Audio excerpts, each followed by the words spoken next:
আর ত্রিপুরার এই গুরুদ্বারা স্থাপিত করেছিলেন কর্নেল সত্যম সিং 12 এপ্রিল 1999 সালে।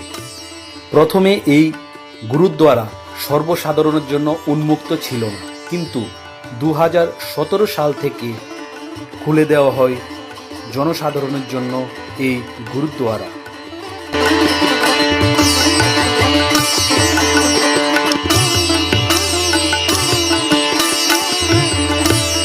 আর এদিকে হলো মন্দির, আর মন্দিরের পাশেই এদিকে একটা আছে ভোলা বাবার একটা শিব মন্দির।